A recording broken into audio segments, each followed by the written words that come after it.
She stood quietly in line, unnoticed by most, just another older woman waiting her turn. But when security pulled her aside and demanded she open her bag in front of everyone, what spilled out wasn't just clothing, it was history. In an instant, assumptions crumbled and the air in the room shifted. What was it about the way she stood, or the care she took unfolding that single worn jacket, that left even the officers speechless? What happened next will stay with you long after the video ends. Before we dive in, tell us in the comments where you're watching from. And don't forget to subscribe, because tomorrow's story will hit even harder. Caleb Mason didn't like his job as much as he pretended to. He liked the authority, sure, the way people averted their eyes when he spoke, the little tremble in their voice when they realized they'd misread the rules. But the actual job? Mind-numbing. Hour after hour, scanning faces, rifling through bags, and repeating the same 3 questions to 100 different people, who all blended into one gray blur. What got him through the day wasn't procedure. It was the moments when he could see something, catch someone slipping up, someone who looked out of place. That feeling, that gut instinct, as his field supervisor called it, he was proud of it. Said it made him good at his job. So when the woman in line 3 stepped forward with her hands clasped neatly in front of her and that calm, unreadable face, Caleb's gut stirred. She was older, late 60s, maybe early 70s. Slender, upright posture, a simple gray coat over a plain black skirt, hair tucked into a tight bun that hadn't loosened in hours. No jewelry, no phone in hand, just a worn duffel at her side and a rolling case that clicked steadily as she walked forward.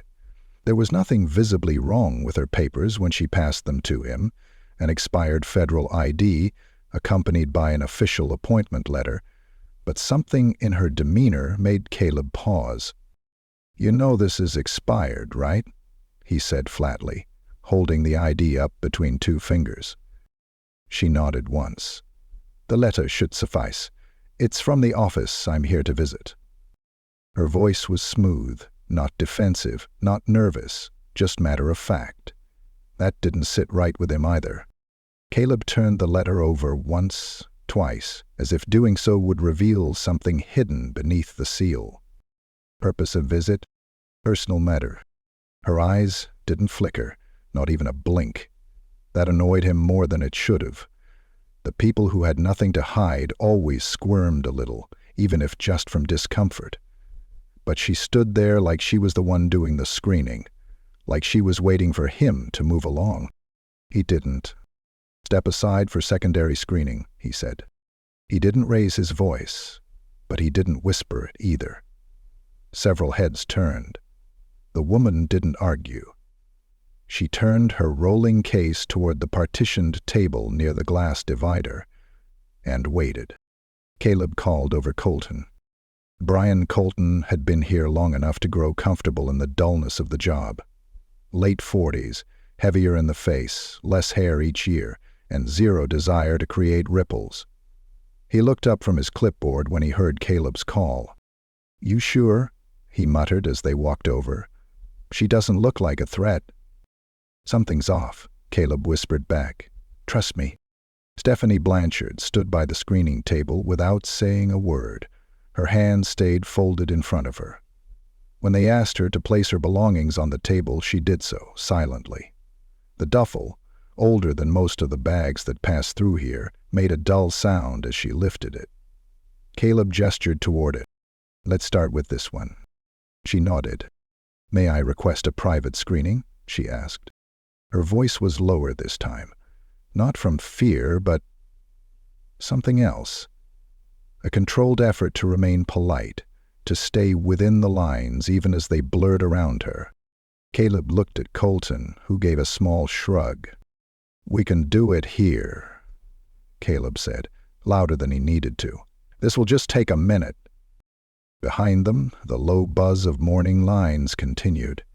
A few people glanced over, unsure whether to gawk or look away. One woman in her 20s, brown boots, oversized bag, earbuds dangling, slowed down just enough to catch what was happening, then hesitated and stood nearby, pretending to check her phone.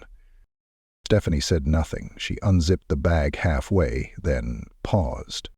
"Please be careful with what's inside," she said quietly. Emptied. Caleb reached forward and unzipped it fully. A neatly packed row of items lay inside. Folded sleepwear. A hardback book with a library tag still on the spine. A small pouch with hygiene items.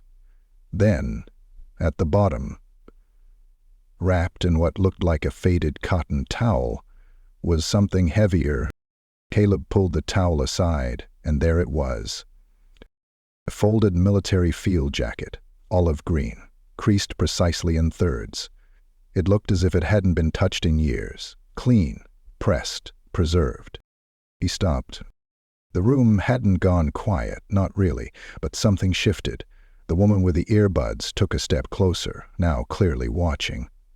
Colton leaned in slightly, trying to see what had stalled the search. "Is that?" he murmured. Stephanie reached forward and gently placed her hand on the edge of the jacket, not to snatch it away, but simply to steady it. "I'd prefer that you didn't touch it directly," she said. Caleb blinked. "Is this military issue?" "Yeah." Colton furrowed his brow. "Yours?" "Yes," she said again, without flinching. Caleb took a breath. "You're military?" "Retired," she said. "Captain, U.S. Army, 15 years active duty, 2 overseas deployments." Colton took a step back. He didn't look at Caleb. Stephanie didn't move. She simply looked at the two men, her expression unchanged, her voice steady. "I carried that jacket through 2 tours, she said. "The patch you're staring at belonged to my husband. He died in '91. I folded it the last time I visited his grave." She paused, as if letting them catch up to the weight of what she'd just said. "I carry it now," she added, "because it reminds me who I still am, even when people forget." Caleb said nothing. Colton cleared his throat. "Ma'am, I'm sorry. I didn't realize." Stephanie nodded, not as acceptance, but acknowledgement. "I didn't expect you to." More people were watching now. Not a crowd, but enough. A low murmur spread near the checkpoint. Someone whispered the word veteran. Another said, "Why'd they search her?" Angela Brooks, the woman with the earbuds, finally took hers out. "Wrong with the human race," she said under her breath. Caleb felt something creeping into the space between his collar and neck, something sharp and hot. Embarrassment, maybe, or guilt, but he couldn't name it and he couldn't fix it, not here. Colton gestured gently. "You're clear, ma'am. I apologize for the delay." Stephanie didn't respond immediately. She rewrapped the jacket, slow and careful, like it was something sacred. She zipped the bag again, clipped it shut, then lifted the handle of her rolling case. As she walked toward the elevator, heads turned. She didn't turn back. And Caleb, for once, had nothing to say. Stephanie Blanchard had long ago accepted that patience was a kind of armor. It didn't clang like metal or glint in the sun, but it held firm when the world pressed in too hard. She'd worn that armor for years, through heat, through noise, through long nights sleeping in half-wrecked outposts where silence meant danger. It helped her now, as she walked down the sterile hallway of the federal building, the click of her case wheels trailing behind her like the tick of a distant metronome. Her heartbeat remained calm, measured, unfazed. On the outside, at least. Behind her, whispers drifted, not loud enough to catch details, but she knew the tone. Uncertainty, confusion, embarrassment. It never took much to shift a room's energy. One misjudged gesture, one wrong assumption, and suddenly the eyes that once ignored you were full of curiosity. Or shame. Caleb Mason leaned against the partition at the screening station, arms folded, watching Stephanie's silhouette fade down the corridor.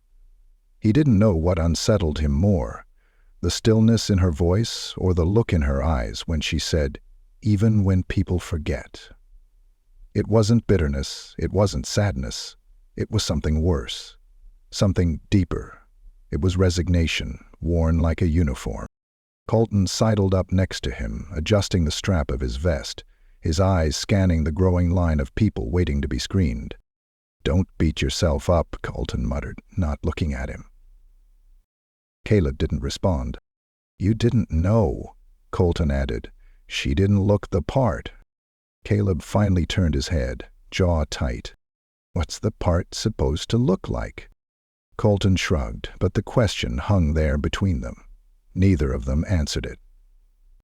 Stephanie reached the elevator bank, pressing the call button with a single finger.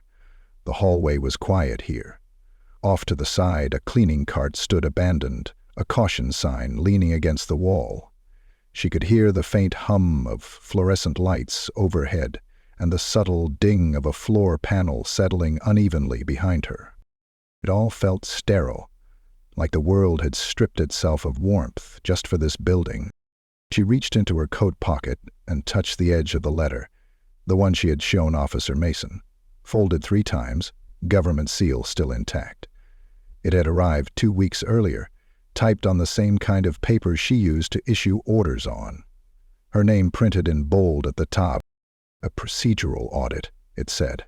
"Veterans Affairs records discrepancy.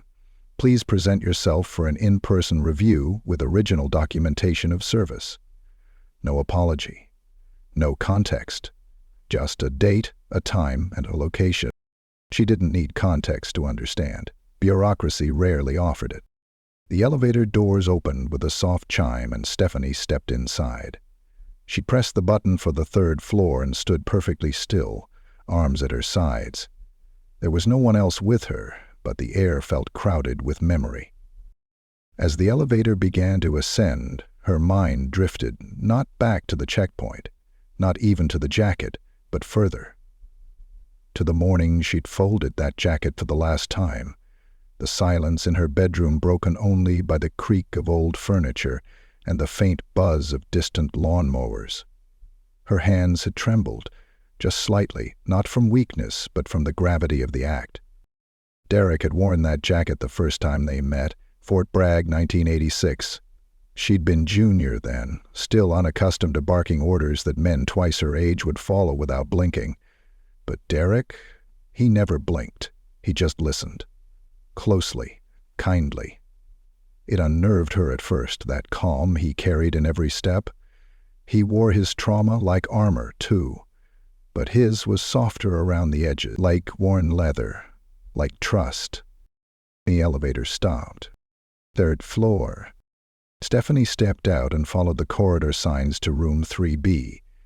A plaque beside the door read Veterans Affairs, Records and Audit Division. The waiting room inside was painted the same pale beige as every military admin office she'd ever known. A receptionist sat behind a glass window typing methodically. Stephanie approached, handed over her letter, and waited while the woman reviewed it. "Blanchard, Stephanie," the woman said, eyes on the screen. "Have a seat. They'll call you shortly."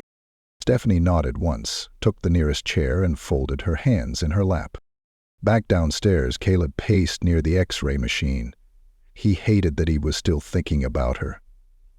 Normally an awkward encounter with a traveler dissolved after 10 minutes, replaced by the next 100 people with laptops, belts, and toiletry bags, but not this one. He pulled his phone from his pocket, did a quick search. Stephanie Blanchard, Army Captain, retired. A few results came up. Mostly local news clippings, one military journal excerpt. Bronze Star recipient.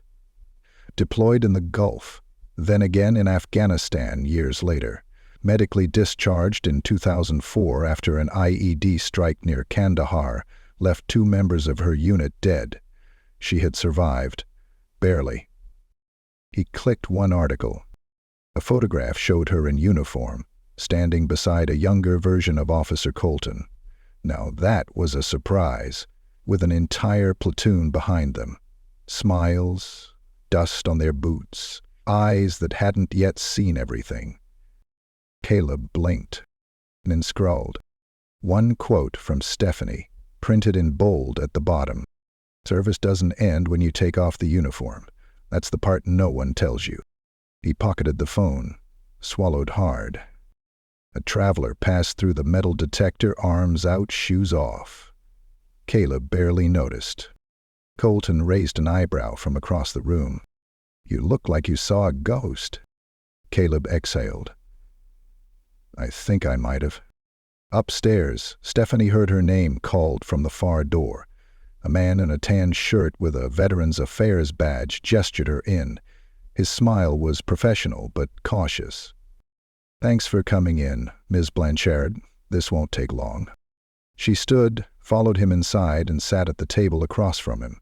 The room smelled faintly of toner and coffee. We have a small discrepancy on record, he said, flipping through a folder. Looks like your final service record doesn't list the medal awarded after your second deployment, the Bronze Star citation. Stephanie didn't flinch. That's not a mistake, she said. I asked for it to be removed. The man looked up, blinked.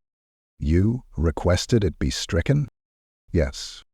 He hesitated, clearly not used to that answer. May I ask why? She folded her hands again, stared at him evenly. Because it was awarded posthumously. But I didn't die. He didn't know what to say. Stephanie offered no explanation. He didn't owe one. Downstairs, Officer Caleb Mason stood rigid behind the counter, still watching the elevator, long after it had carried her away.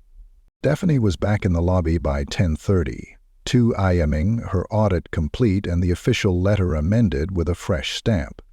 The young man from records had offered her an apology, awkward but sincere.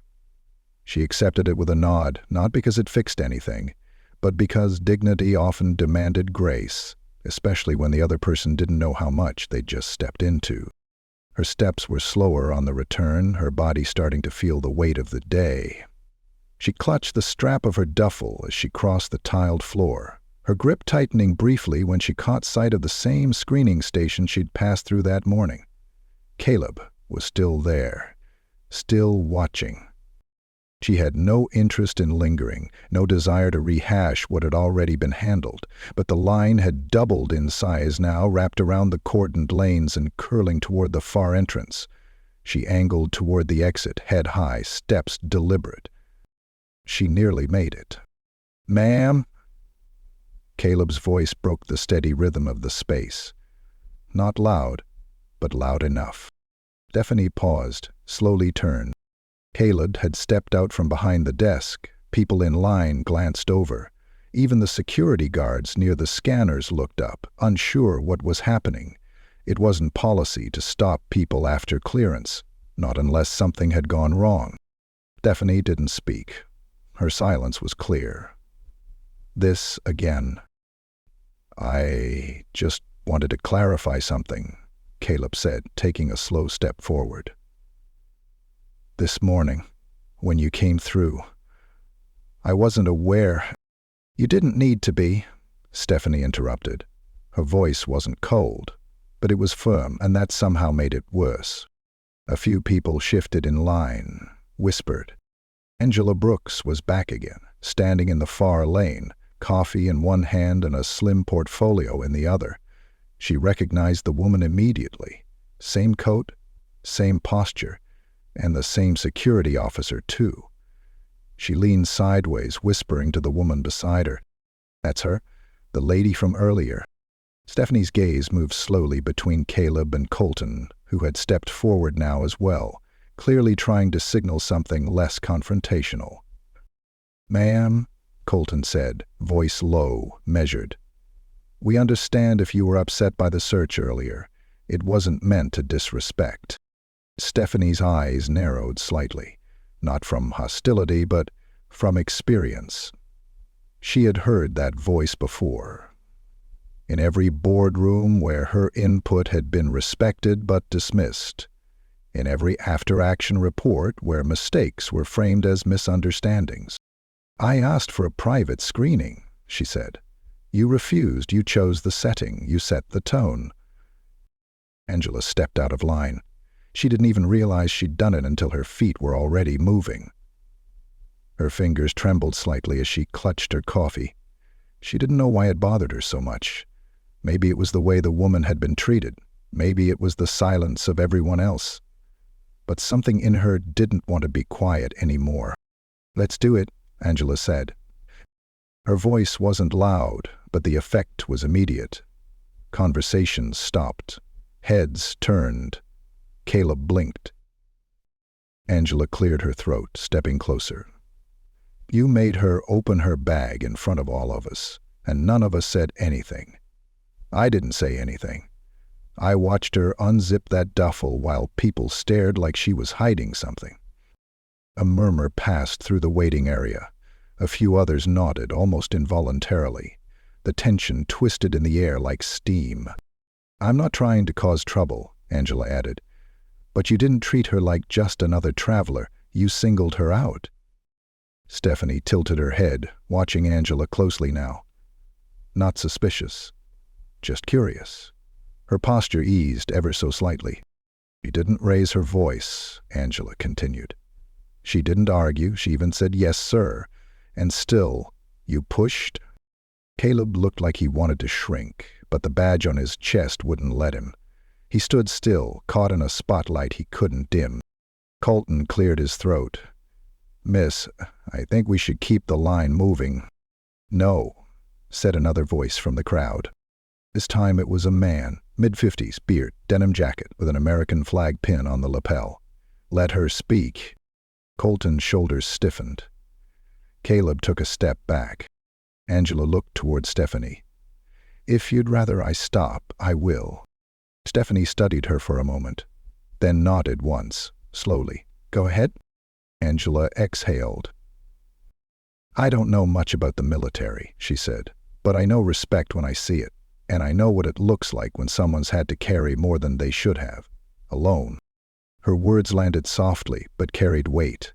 Several people in the line now stepped forward to listen more closely. One woman whispered, "Is she a veteran?" And a man replied, "I think so. Army." Stephanie didn't confirm it. She didn't need to. Her silence had already said more than any medal or ribbon could. Caleb finally spoke again, voice lower now. "I didn't mean to dishonor you." Stephanie raised an eyebrow. "Then perhaps next time," she said, "listen when someone asks for dignity." Before anyone could reply, the large glass doors near the front of the lobby opened, and a tall woman in a charcoal suit stepped in. Her ID badge swung slightly as she walked. Sharon Lee, Director of Security Operations. Her stride was direct, expression unreadable. She had received the incident report from earlier, flagged by a clerk who had watched it unfold through the monitors. She hadn't planned to intervene, but seeing the gathering crowd now, the eyes turned toward one woman and the two officers standing beneath a wave of public scrutiny. She knew silence wouldn't do. "Captain Blanchard," Sharon said as she approached. The use of the title caught more attention than anything else that morning. Stephanie turned. "Ma'am," she replied, standing a little straighter. Sharon nodded respectfully. "I'm here to offer you a formal apology, on behalf of our department and on behalf of this facility." Caleb shifted awkwardly. Colton dropped his gaze. "You were owed more," Sharon continued, "and we failed to deliver that." Stephanie's face softened, but only slightly. "An apology is appreciated," she said, "but the lesson is more important." Sharon nodded. "It won't be wasted." She turned to the crowd. "We'll reopen Lane 2 in a moment. We appreciate your patience." Angela stepped back, returning to her place in line, her cheeks flushed, but her chest lighter. Stephanie looked to her once more. Their eyes met for a brief second, and Stephanie gave the faintest smile. Grateful, approving. Then she turned toward the exit and resumed her quiet, steady walk across the lobby. She never raised her voice. She never asked for recognition. But when she reached the doors and pushed them open to the morning light, more than one person in the building stood a little taller in their place. Stephanie reached the sidewalk just as the wind began to rise. A light breeze swept down the wide avenue, tugging at the hem of her coat and loosening strands of her hair from the bun she had tied that morning with precision. She paused outside the building, adjusting her grip on the duffel slung over her shoulder. The weight of it felt heavier now, not physically, but emotionally, like it had absorbed the weight of the morning. Across the plaza, people came and went, their footsteps quick with routine, heads buried in phones, voices clipped and tired. The world went on, as it always did, indifferent to moments that changed others in quiet, invisible ways. Stephanie took a seat on a low stone bench near the edge of the flag-lined path.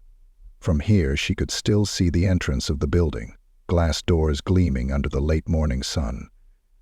She rested the duffel beside her and laid her palm flat on top of it, her fingers brushing across the thick canvas, like one might stroke the surface of an old photograph.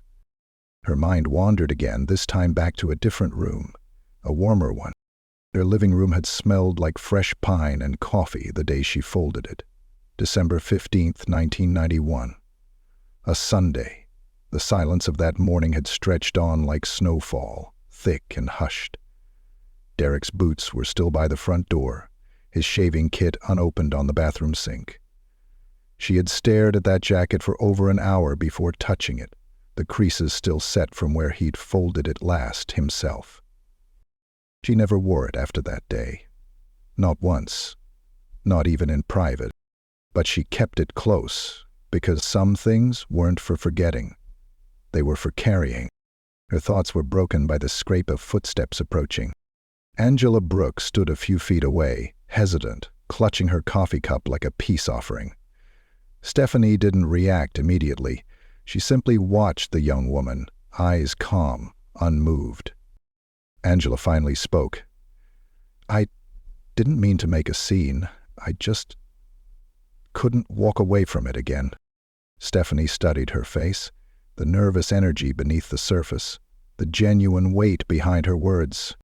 "You didn't make a scene," she said. "You made a decision." Angela gave a small, self-conscious smile. "Still, I probably made your morning worse." Stephanie raised one eyebrow. Worse would have been walking away unseen. There was silence for a moment, soft and mutual. Angela nodded toward the duffel. "That jacket, it belonged to your husband?" Stephanie looked down, fingers still on the bag. "Yes. His name was Derek. He served in the same branch I did, different division. We met during a joint exercise in Nevada." Angela sat beside her, careful not to crowd. Stephanie slowly unzipped the bag again, not all the way, just enough to peel back the towel and reveal a sliver of olive green. The name tag stitched onto the chest, D. Blanchard, was faint but still visible, letters dulled by time. Angela leaned forward slightly, her eyes fixed. "You kept it all these years?" Stephanie gave the faintest nod. "It was returned with his effects after the funeral. I stored it away for a while. But then I realized it wasn't just his. It was ours. Our service. Our years. Our life." Angela's throat tightened, though she didn't quite understand why. Maybe it was the quiet reverence in Stephanie's voice. Maybe it was the way the jacket lay still, untouched, like a flag waiting to be folded once more. "Did you ever wear it?" Angela asked. Stephanie shook her head. "Never. Not once. I couldn't." Angela didn't press. They sat in silence, two women from different decades of life, both looking at something neither of them could fully explain. A folded jacket, untouched for years. A symbol, a wound, a memory preserved with care. Inside the building, Caleb stood behind the desk but wasn't watching the scanners. His eyes were on the security monitors, one of which now displayed a live feed of the stone bench outside. Stephanie sat there like she had nowhere else to be, the duffel beside her, and next to her, the young woman from earlier, the one who had stepped forward without being asked. They didn't speak much. They didn't have to. Colton approached from the break room, coffee in hand. "She's still out there?" "Surprise, I went—" Caleb nodded. "You thinking about going out?" "I don't know." "You want my advice?" Caleb didn't answer, but Colton gave it anyway. "Don't. Not yet." Caleb turned to him. "Why not?" Colton sipped his coffee and gestured toward the monitor. "Because not everything needs a fix. Sometimes it just needs a witness." Outside, Angela finally asked, "What made you carry it with you today, if you don't mind me asking?" And Stephanie took a long breath, letting the question settle. "This morning, I almost left it at home. I stood in front of the closet for 20 minutes, debating whether to bring it. I knew the appointment might take hours, and I didn't want the wait. But then I remembered what that building meant to me, what that office used to be." Angela glanced back toward the building.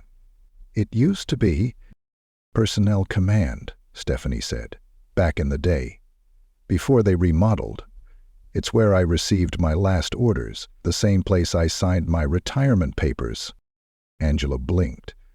"So, today wasn't just about some records audit, was it?" Stephanie smiled, not unkindly. "No, it never is."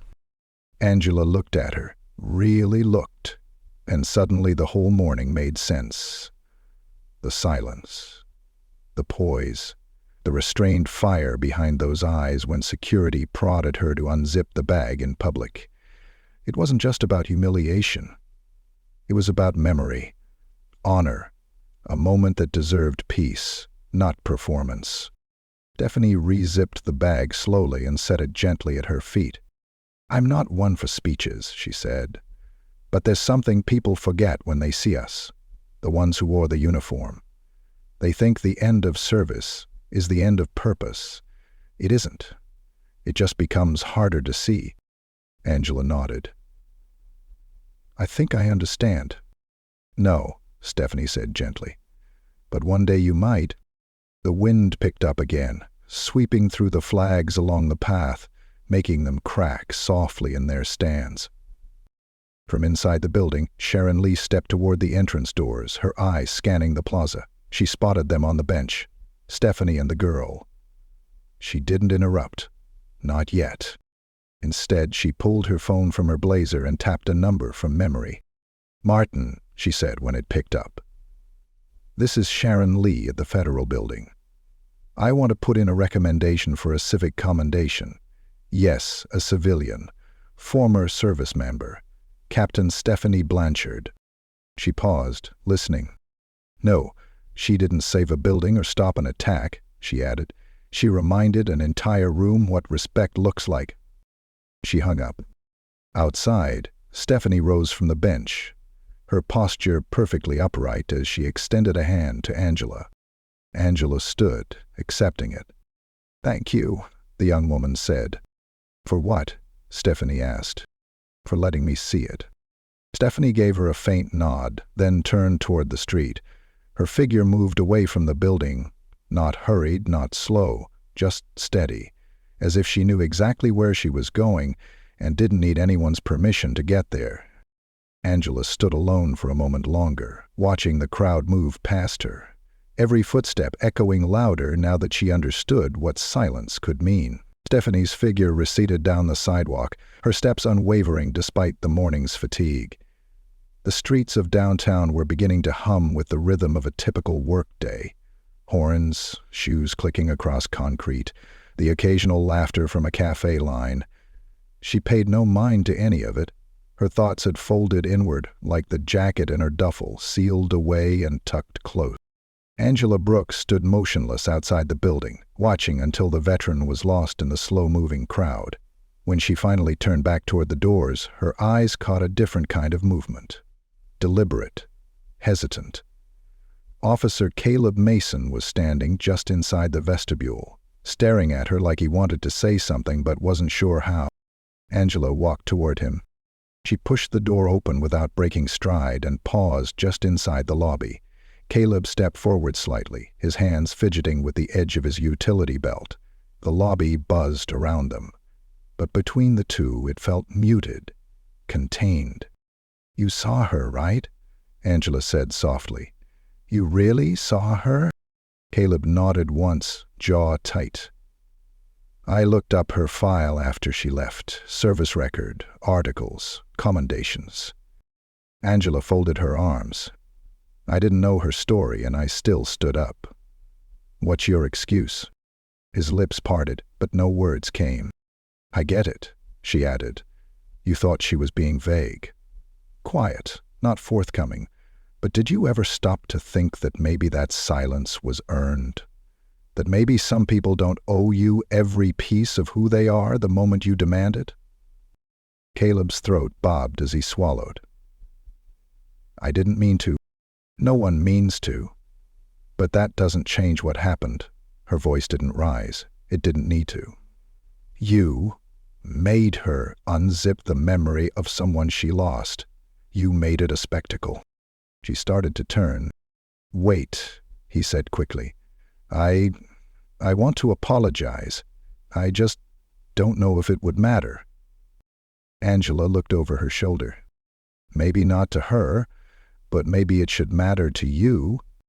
Then she left him there, rooted in place as the next person stepped forward, placing their plastic bin on the conveyor belt without so much as a glance in his direction. Across town, Stephanie stepped into a small corner diner tucked between a hardware store and an old shoe repair shop.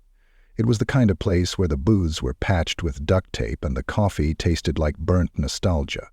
She picked a table near the window, slid her duffel under the seat, and nodded politely to the waitress without speaking. The waitress, a silver-haired woman named Martha, recognized her instantly. Back again, hun? Stephanie gave a soft smile. If the coffee's still strong, always, and the eggs are still overcooked, then we're in good hands. Martha poured the coffee without asking. They had done this dance before. Stephanie wasn't a regular in the traditional sense, but when she came in, she always sat in the same spot. Same time, same table, always alone. Martha returned to the counter, but something about Stephanie's demeanor pulled her attention back. There was a weight to her shoulders today that hadn't been there before. Stephanie reached into her coat and pulled out the amended letter from the records office. She set it beside her cup and stared at it, unread. A quiet voice interrupted her thoughts. Excuse me, ma'am. She looked up. A man in his 60s stood near the table, wearing a charcoal blazer and a navy ball cap with the words Korean War Veteran embroidered across the front in gold stitching. His hand was rested respectfully on the edge of her table. Not intruding, just present. I saw what happened this morning, he said. Stephanie blinked. She didn't remember seeing him in the lobby. I was further back, he explained, as if reading her expression. I saw them pull you aside. Saw the way they looked at you before they even knew who you were. She sipped her coffee, then set the mug down. And what did you see? She asked. I saw a soldier keeping calm while civilians lost them. She gave a faint nod. I just wanted to say thank you for how you handled it, for reminding us what composure looks like. Stephanie didn't respond right away. Then, with a slow inhale, she extended her hand. Stephanie Blanchard. The man took it. His grip was warm, respectful. Elliot Hart? They held the handshake a moment longer than most strangers do. You Army? He asked. She nodded. 15 years, retired. Elliot tapped the brim of his cap. Navy. Early 50s. I was barely 20 when I shipped out. Stephanie gestured to the empty seat across from her. Sit. He did. For the next 20 minutes, they didn't talk about politics or procedure. They didn't trade war stories or compare medals. They talked about early mornings, about how coffee never tasted the same once you came back home, about the way a certain sound could still make their hearts stutter. The conversation flowed like a slow river, unhurried, winding through shared silence. And then Elliot said something she hadn't expected. You know, he began, we don't always get to choose how we're remembered, but sometimes we get a moment, just one, where we get to remind people who we are. Stephanie looked at him. "That was your moment this morning," he said. "And you didn't waste it." She felt something shift in her chest, just slightly, like a tightness unwinding. She gave him a nod, and for the first time that day, it wasn't out of formality. Back at the Federal Building, Sharon Lee sat in her office reviewing a stack of morning reports. Most were routine scans, clearances, mechanical logs, but one report sat at the top of the pile, paper-clipped with a handwritten note. "Incident involving traveler Blanchard, Stephanie. Recommend follow-up." Sharon read it twice. Then she opened her laptop, drafted a quick email, and attached a small internal memo. To Facilities Coordination. From Director S. Lee. Subject, Recognition Proposal. Requesting plaque installation near North Checkpoint Lobby. Proposed inscription. Dignity is not granted by a badge, nor stripped by suspicion. It is carried, often quietly, by those who have borne more than their share. In honor of Captain Stephanie Blanchard, U.S. Army Ret. Nice, make sure people remember. She hit send. And in the quiet that followed, she allowed herself the rarest of things. A small, proud smile. It was a week later when Stephanie returned to the Federal Building, not out of necessity, not because of a letter or a summons, but because she had received a call she hadn't expected. Sharon Lee, the Director of Security Operations, had left a message on her voicemail. "I'd appreciate it if you'd stop by," Sharon had said. "There's something I think you should see." Stephanie wasn't one for curiosity, but the tone in Sharon's voice had lingered in her thoughts longer than she'd admit. So she rose early that morning, tied her hair back into the same bun she always wore, and reached for the duffel she'd almost considered leaving behind. She didn't pack anything new inside it. The contents were exactly as they had been: jacket, book, towel, memories. When she arrived, the security checkpoint buzzed with mid-morning traffic, much like it had the week before. The line curved along the barriers, shoes shuffling, bags sliding along the scanner trays. But something was different. People noticed her. They didn't gawk, they didn't whisper, but they looked. They recognized. A man in line, mid-30s, wearing a suit and holding a briefcase, nodded to her as she passed. A woman near the back gave her a quick, respectful smile and touched her hand to her heart without saying a word. Even Officer Colton stood a little straighter when he spotted her near the entrance. Stephanie approached the checkpoint calmly, as she always did, but this time no one reached for her bag. No one raised a single question. Colton met her with a quiet, reverent tone. "Ma'am," he said, stepping aside. "You're expected upstairs." She nodded. "Thank you, officer." Caleb stood further back, near the far side of the desk, watching the exchange. He hadn't seen her since that day. His apology still lingered in his throat, tangled with the questions he wished he'd asked, the assumptions he now regretted.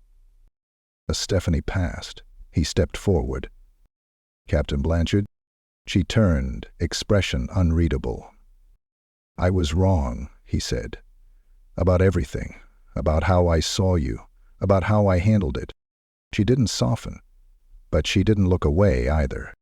Caleb cleared his throat, continued. "What I did wasn't just bad judgment. It was disrespect. And I'm sorry." She studied him for a long second, then gave a single nod. "Thank you for saying it." It wasn't forgiveness. Not exactly. But it was enough. Sharon Lee met her at the elevator upstairs. She was dressed in a simple blouse and slacks today, less official, more personal. She extended her hand the moment Stephanie stepped out. "I'm glad you came." Stephanie shook her hand. "You said there was something to see." Sharon smiled. "Come with me." They didn't take the elevator down. They took the stairs. 2 flights, and emerged on the mezzanine overlooking the main lobby. From here, Stephanie could see the checkpoint lanes, the streams of people filtering through the scanners, the very table where it had all happened. Sharon gestured toward the glass wall near the north entrance. A new plaque was mounted beside the door, framed in dark wood, polished and clean. Stephanie stepped closer.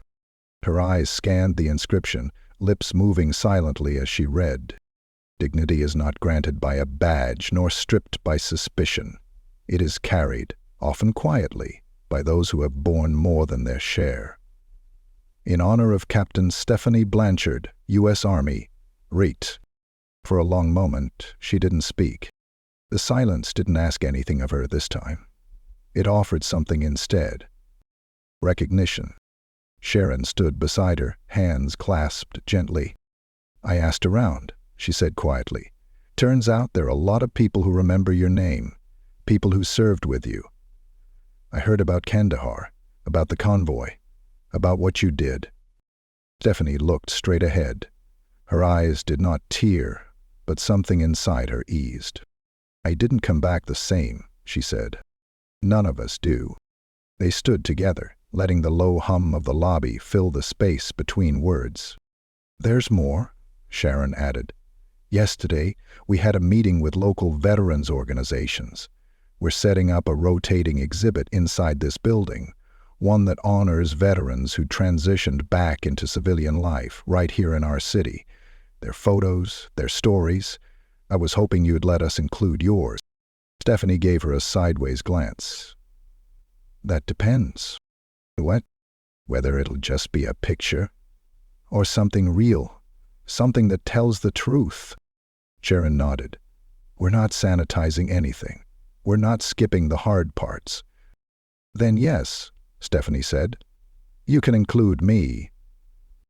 They descended the stairs together. In the lobby, a small group had gathered near the plaque.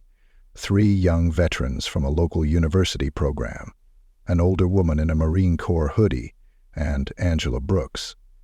She stood toward the edge, quietly snapping a photo of the plaque with her phone.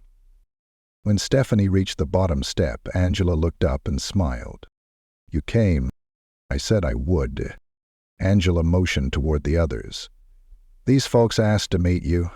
I didn't tell them anything too personal, just that you were worth knowing." Stephanie chuckled softly.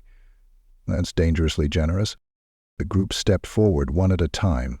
Simple greetings, quiet thanks, respectful glances. No fanfare. No theatrics. Just acknowledgement. Angela remained by her side after the others had dispersed. Her eyes landed on the duffel still slung over Stephanie's shoulder. "You always carry it?" Stephanie nodded. "Not always, but when it matters."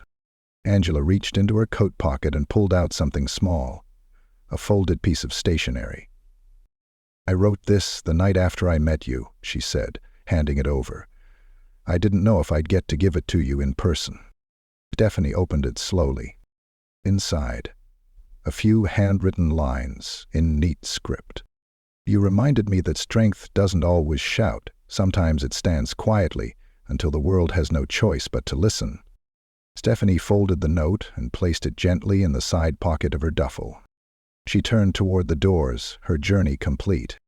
This time she walked, not as someone questioned or challenged, but as someone seen. The people who passed her didn't stare. They nodded. Some smiled. A few even stepped aside instinctively, sensing something in her presence that words couldn't explain. At the exit, she paused one final time and looked back, not out of hesitation but reflection. Her eyes landed on the plaque, then on Angela, then on Caleb, who now stood straighter, hands behind his back. Stephanie Blanchard stepped into the sunlight, not as a memory, but as a legacy. And for once, the world followed her pace.